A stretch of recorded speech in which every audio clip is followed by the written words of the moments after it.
Magandang araw sa lahat nating mga tagapanood. Welcome po ulit kayo sa ating YouTube channel. Narito tayo ngayon sa Maytikap Game Farm. Yan ang ating mga alaga. So, pasensya na po kayo kung madalang tayo makapag-upload ng ating mga videos. Sa ngayong episode na to ay pag-uusapan natin ang isa sa mga dapat iwasan kung may darating tayo na sasalihang mga labanan. So para mas maganda ang ating performance. So isa sa mga pinaka dapat natin maiwasan ay ang distraction talaga, yung distraction. So isa sa mga distraction na pwedeng mangyari sa inyo ay ang magpasok ng mga bagong manok.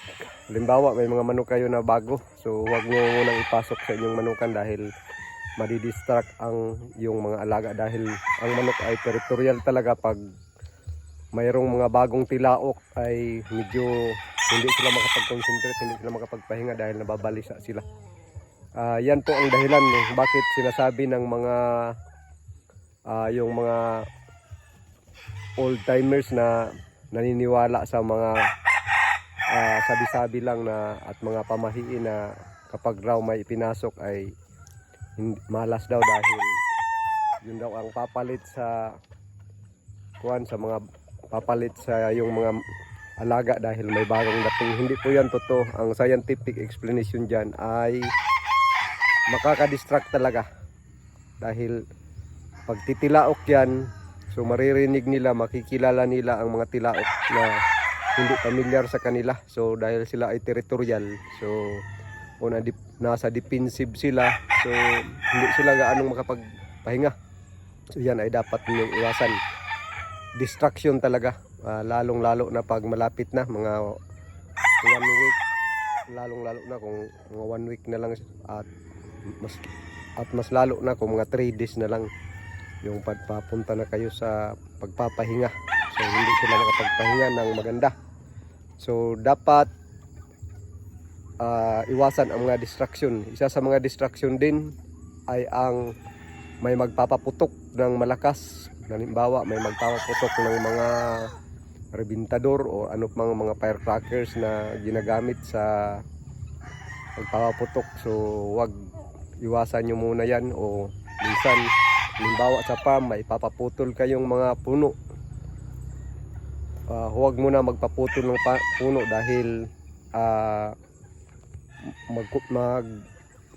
trigger yun sa kanila na medyo magulat sila dahil sa malakas na pagbagsak ng mga puno. So iwasan yan. Or halimbawa may mga niyog kayo at magpapahulog kayo ng mga bunga ng niyog kung magpapakopras kayo. So iwasan muna. Tapos yung halimbawa mayroon kayong ginagawang bahay, so nagpupukpok ng mga martilyo at lalong lalo na kung gumagamit ng mga makina na may mga grinder, so medyo kakaibang ingay yun. Or may maggagamit ng mga chinso kung may puputol, so iwasan yun kung maaari. Yan po ang mga dahilan kung bakit hindi makapag-perform ng maganda ang ating mga alaga. Yan lang po ang ating topic ngayon. So sana'y may natutunan kayo sa aking tips.